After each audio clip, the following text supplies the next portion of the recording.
Halo, salam anak-anakku. Apa kabar hari ini? Semoga semua dalam keadaan sehat, bahagia, dan tetap semangat untuk belajar.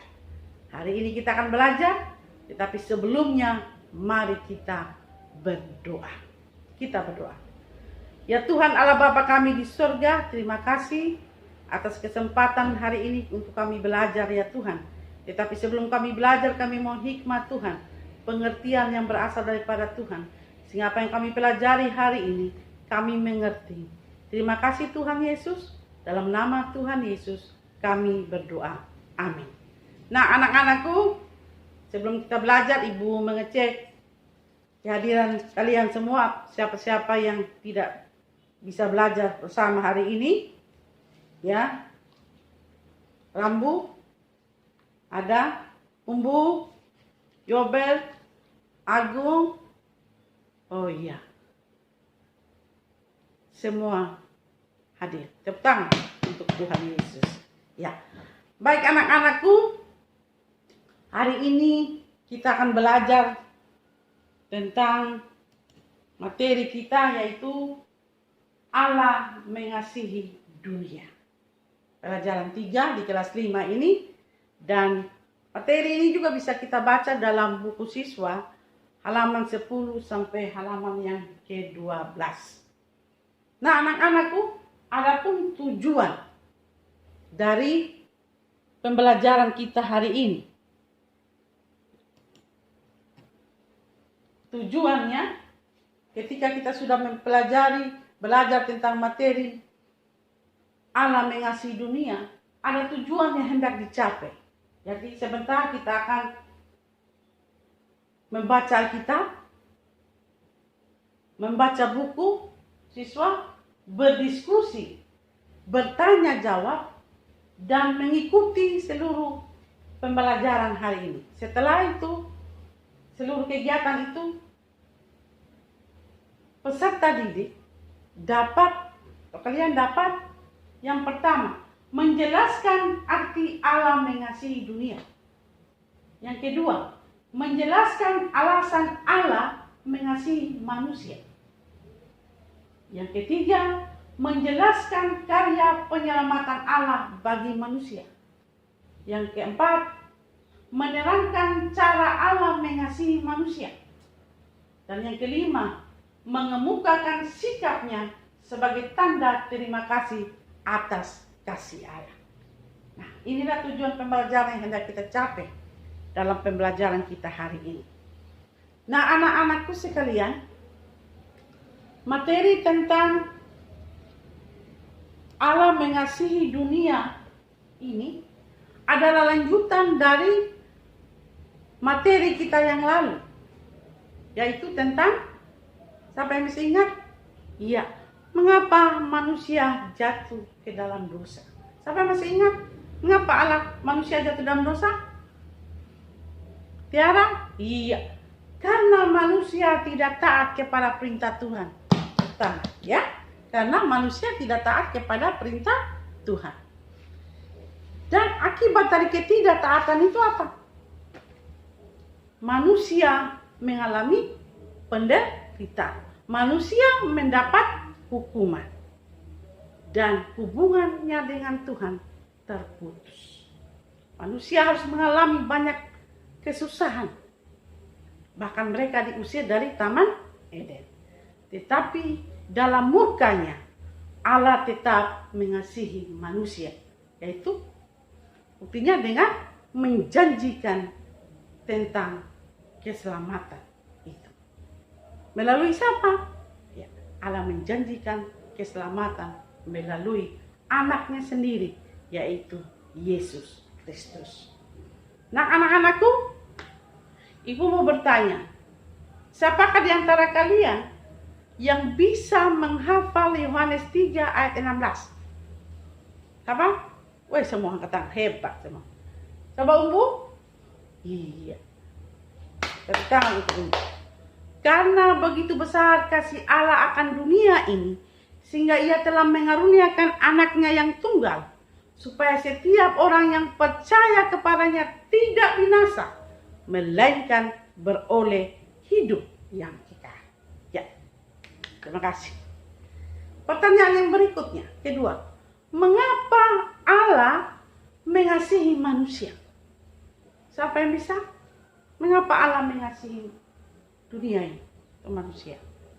Karena Allah tidak ingin manusia binasa. Ye, hebat. Ada lagi yang lain? Oh ya, coba supaya hubungan yang putus karena dosa bisa diperbaiki. Ya, hebat semuanya ibu ya. Baik anak-anakku semua, kita menyanyi satu buah lagu ya. Sebelum kita lanjut, ya, bangun berdiri. Lagu Dengar Dia Panggil Nama Saya. Misalnya namanya Ibu Yuli, ibu sebut namanya Yuli. Kalau namanya Umbu, namanya Yobel, Tiara, dan masing-masing sebutin nama. Kita menyanyi. Dengar dia panggil nama Yuli. Dengar dia panggil namamu. Dengar dia panggil nama Yuli. Juga dia panggil namamu. Ku jawab ya. Ku jawab ya. Ku jawab ya. Ku jawab ya Tuhan. Ku jawab ya Tuhan. Ku jawab ya. Ya, hebat semua. Silakan duduk. Anak-anak semua, ya. Jadi silakan mengambil Alkitab kalian masing-masing. Ya. Alkitabnya. Dan kita membuka dari kitab Yesaya pasal 9.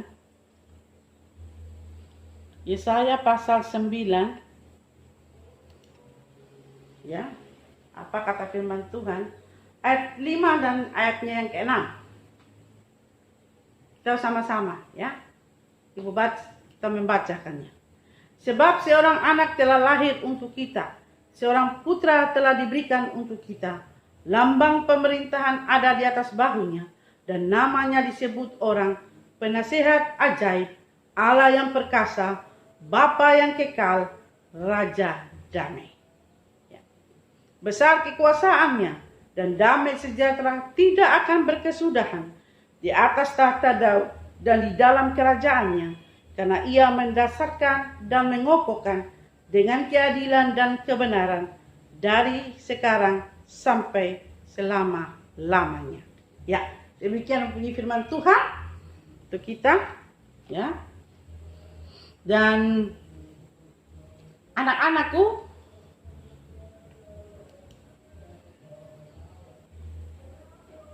telah Allah menjanjikan penyelamat bagi manusia.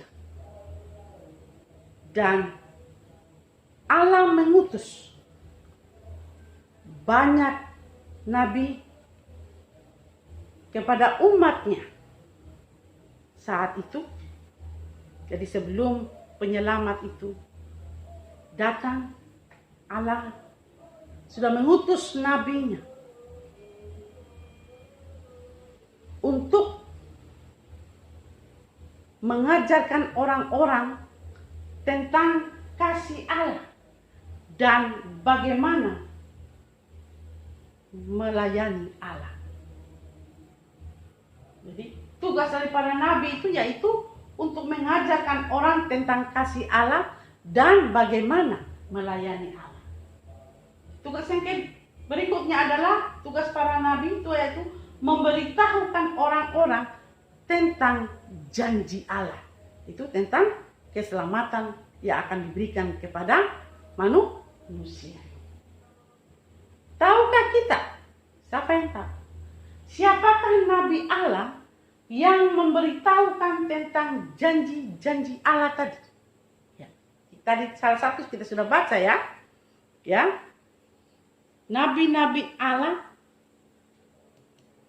yang diutus oleh Allah untuk mengajarkan tentang kasih dan menyampaikan tentang janji keselamatan. Yang pertama yaitu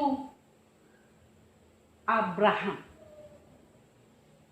Melalui Abraham, Allah berjanji bahwa semua bangsa di dunia ini akan diberkati melalui Abraham. Berkat itu akan turun melalui juru selamat, yaitu Yesus Kristus. Nabi berikutnya yang dipakai oleh Tuhan, yaitu Nabi Yesaya.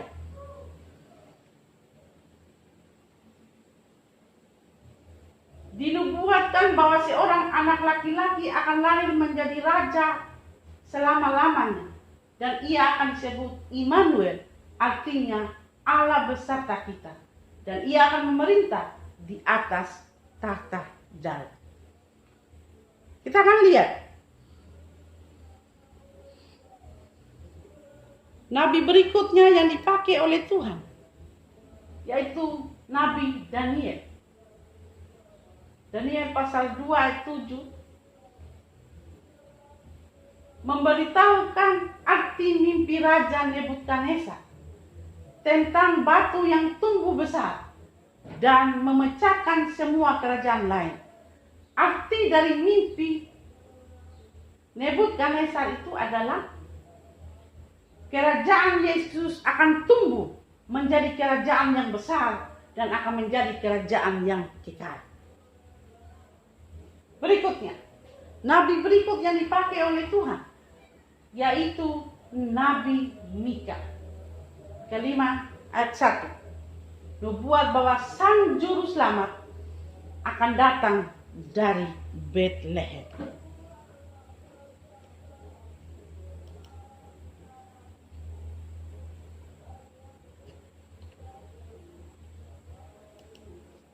Nah, nabi berikutnya itu yaitu Nabi Sakaria. Sakaria, melalui Nabi Sakaria, sang raja besar akan membawa keselamatan. Yaitu Sakaria 9 ayat 9. Ya, baik anak-anakku.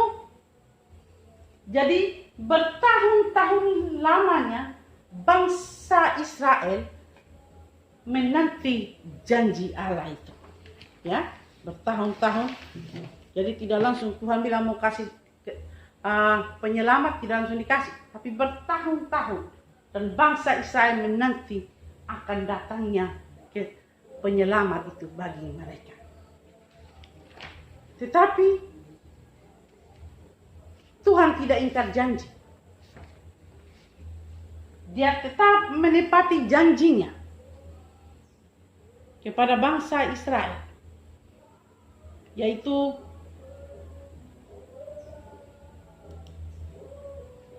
lewat kelahiran seorang bayi dari Maria dan Yusuf, yang kita bisa baca dalam Lukas 2 ayatnya yang ke-11. Ya, Lukas 2 ayat yang 11. Dia lahir di Bethlehem. Jadi apa yang telah dinubuatkan dan dijanjikan lewat para nabi itu, Tuhan menggenapinya. Tidak hanya itu. Ketika Yesus lahir di kota Daud,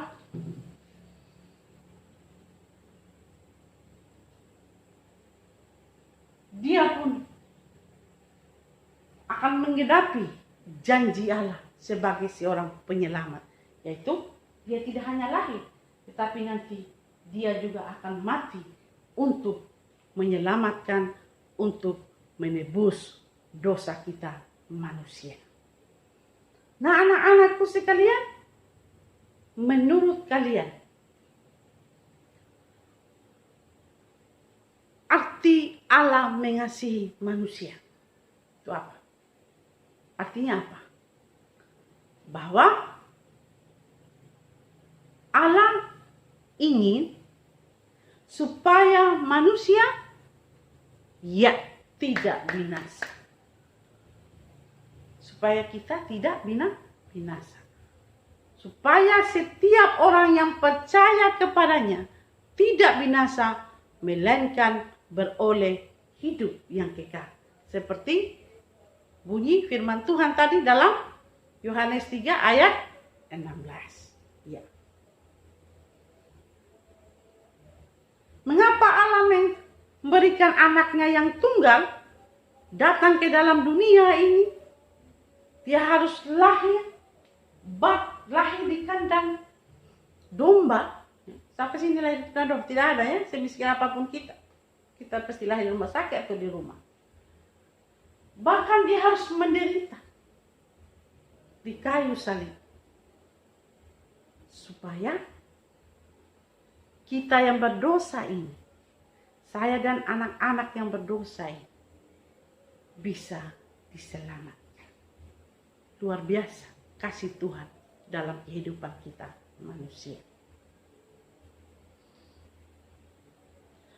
Tuhan ingin agar hubungan antara Tuhan dan manusia yang oleh karena dosa sudah terputus, ada jurang pemisah, bisa dipulihkan kembali, bisa diperbaiki sehingga manusia dengan Tuhan memiliki hubungan yang baik kembali.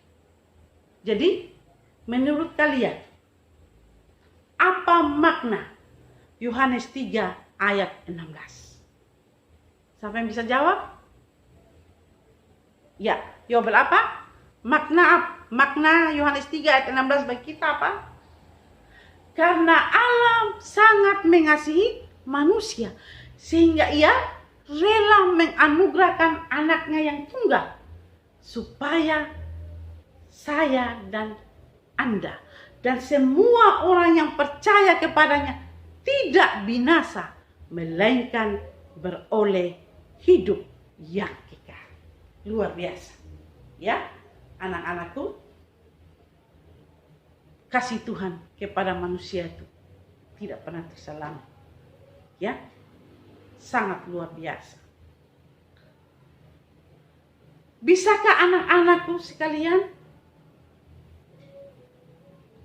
menceritakan tentang kasih Tuhan dalam hidupnya? Pernah merasakan? Ya, bagaimana? Silakan berdiri sayang. Iya, hebat. Menurut kasih Tuhan dalam hidupnya sangat luar biasa. Melalui orang tuanya katanya. Jadi lewat orang tuanya dipelihara oleh Tuhan. Tuhan memakai orang tua untuk menjaganya. Ya. Ada lagi yang lain? Kasih Tuhan? Ya, hebat. Tiara, diberi kesehatan. Kita bisa belajar hari ini bukan karena kuat kita, tetapi karena kasih Tuhan. Karena pertolongan Tuhan bagi kita. Siapakah kita manusia yang mampu menjaga diri kita sendiri? Ya. Ada lagi yang lain? Iya. Ronaldo. Kasih Tuhan dalam hidupnya. Dia bisa belajar di kelas 5 ini. Oleh karena Tuhan yang memberi dia hikmat. Iya, hebat. Ya. Tepuk tangan anak-anakku. Itulah kasih Tuhan dalam kehidupan kita manusia. Ya. Kita tidak pernah membayangkan dan kita tidak pernah luar biasanya kasih Tuhan dalam kehidupan kita manusia. Menurut kalian, mengapa Allah mengasihi manusia? Tadi jawab ya. Mengapa Allah mengasihi manusia? Karena Allah ingin manusia tidak binasa. Allah tidak mau manusia binasa. Walaupun kadang manusia itu tidak taat kepada perintah Tuhan. Nah, anak-anakku, Silakan bersama temanmu engkau mendiskusikan makna dari gambar ini. Ini gambar tentang apa? Tuhan Yesus disalibkan di Golgota. Menurut kamu, diskusi bersama teman sebangku saja ya. Menurut kamu, apa makna ketika kita melihat gambar Yesus disalibkan? Apakah dia dihukum ini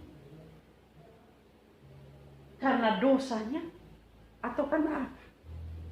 Silakan anak-anak berdiskusi. Dan hasil diskusinya tiap kelompok laporkan sebentar. Ya. Sudah? Iya. Umbu dengan Naldo sudah bisa. Silakan. Iya. Karena begitu besar kasih Tuhan, sehingga ia rela disalibkan. Bukan karena dosanya, bukan karena kesalahannya, tetapi karena dosa manusia. Dia rela menggantikan saya dan semua orang, supaya lewat pengorbanannya di kayu salib, semua orang yang percaya kepadanya tidak binasa, melainkan beroleh hidup yang kekal. Ya, tepuk tangan untuk Umbu dan Aldo. Ada lagi? Rambu dan Yobel. Silakan anak. Iya. Menurut Yobel dan temannya, kasih Tuhan itu luar biasa. Dia rela menganugerahkan anaknya, merelakan anak tunggalnya, anak satu-satunya, harus menderita, ya, disiksa, supaya kita manusia berdosa ini diselamatkan. Tepuk tangan buat Yesus. Kita bangga punya Tuhan yang hidup. Kita bangga punya Tuhan yang luar biasa, yang mengasihi kita tanpa batas. Kalau kita manusia, kita mengasihi orang, kadang memperhitungkan, dia pukul sebesar tadi, untuk apa saya bahas sama dia, ya kan? Tapi Tuhan Yesus tidak begitu. Dia rela mati bagi semua orang tanpa memandang latar belakang, baik dia kaya, miskin, tua, muda. Tapi dia mau mengorbankan dirinya untuk keselamatan kita manusia. Tidak seperti kita manusia, ya. Dan Allah adalah Allah yang luar biasa, yang penuh kasih setia dan yang tidak pernah ingkar janji, ya. Dia tadi ibu bilang Allah sudah menjanjikan lama kepada para nabi bahwa Allah akan memberikan seorang penyelamat bagi manusia. Dan Tuhan menepati janjinya lewat anaknya yang tunggal. Dia harus lahir di kandang domba, bahkan harus mati di kayu salib untuk menebus dosa saya dan saudara dan anak-anak semua. Ya, ya. Baik anak-anakku semua, dari pelajaran kita hari ini, apa yang mau kita ambil? Apa manfaatnya bagi kita? Dari pelajaran hari ini mau mengajarkan kepada kita bahwa kita punya Tuhan, Tuhan yang luar biasa, yang tidak pernah memperhitungkan akan salah dan dosa kita. Dia mau menyelamatkan kita manusia yang berdosa ini, supaya kita tidak binasa, melainkan beroleh hidup yang kekal. Keselamatan diberikan kepada semua orang, ya, tanpa memilih siapapun dia. Oleh karena itu, Apa respon kita? Kalau Tuhan begitu baiknya mengasihi kita, apa responnya kita? Kita harus sungguh-sungguh percaya kepada Tuhan Yesus.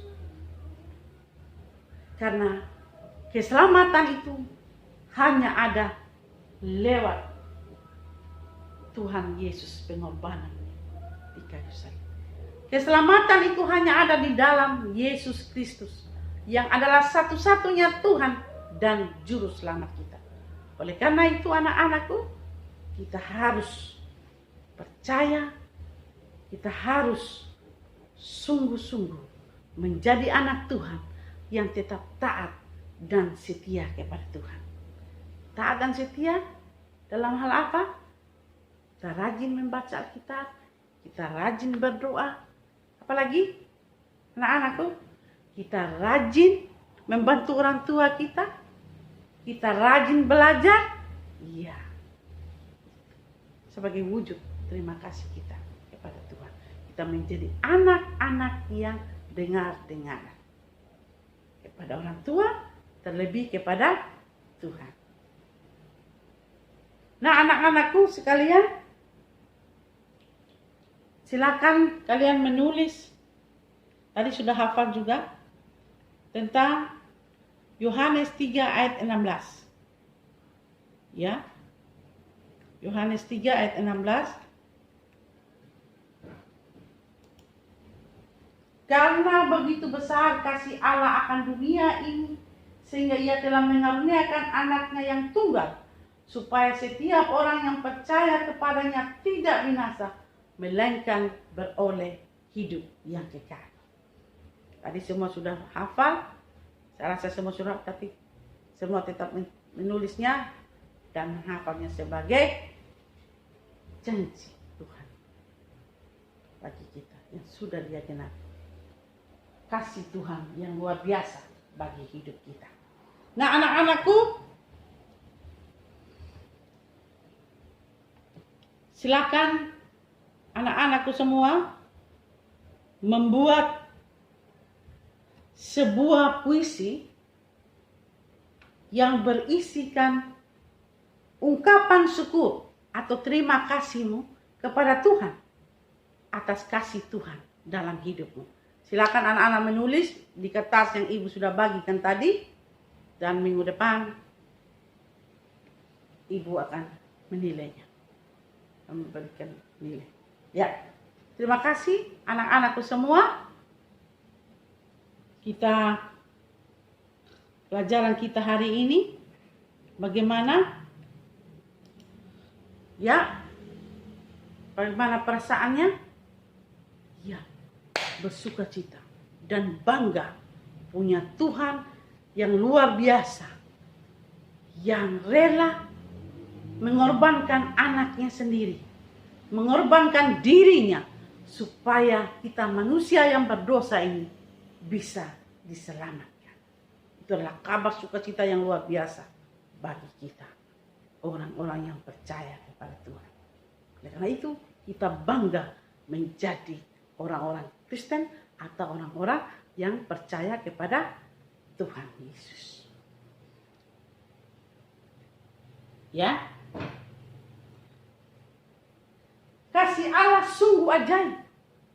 Allah mau mengasihi dunia ini dengan memberikan anaknya, yaitu Yesus Kristus. Ya. Apalagi? Ya, untuk menebus dosa-dosa manusia. Agar Allah ingin agar hubungan antara Tuhan dan manusia itu dipulihkan kembali dan menjadi baik kembali. Oleh karena itu, Allah menepati janjinya. Lewat siapa tadi? Coba? Iya, lewat si orang penyelamat, yaitu pengorbanan anaknya sendiri, yaitu Yesus Kristus. Dia datang ke dalam dunia ini untuk menyelamatkan kita semua. Kasih Allah harus kita syukuri dalam hidup ini. Dengan cara apa tadi ibu bilang? Kamu bilang tadi? Iya. Dengan hidup taat dan sungguh-sungguh percaya bahwa keselamatan itu hanya ada dalam Yesus Kristus, Juru Selamat kita. Ya, demikianlah pembelajaran kita hari ini. Terpujilah nama Tuhan. Ya, mengakhiri seluruh rangkaian pembelajaran kita hari ini, mari kita berdoa. Berterima kasih sama Tuhan. Kita berdoa. Terima kasih ya Tuhan, kami boleh belajar hari ini tentang kasih Tuhan yang luar biasa dalam kehidupan kami. Ajar kami ya Tuhan, menjadi anak-anak Tuhan yang tetap setia dan taat kepada Tuhan. Yang percaya sepenuhnya bahwa hanya Engkaulah satu-satunya Tuhan dan Juru Selamat kami. Terima kasih Tuhan atas kasih-Mu yang luar biasa bagi kami. Di dalam nama Yesus Kristus kami berdoa. Amin. Nah, anak-anakku, karena pembelajaran kita hari ini, semoga kita tetap semangat membawa kabar sukacita tentang keselamatan yang diberikan kepada kita. Dan ingat, dalam pandemi COVID ini, kita tetap harus menjaga protokol kesehatan yang dianjurkan oleh pemerintah, yaitu kita harus memakai masker kalau keluar rumah, rajin mencuci tangan, dan menjauhi kerumunan banyak orang. Ya, sampai jumpa. Tuhan Yesus memberkati kita. Ya, petang semua.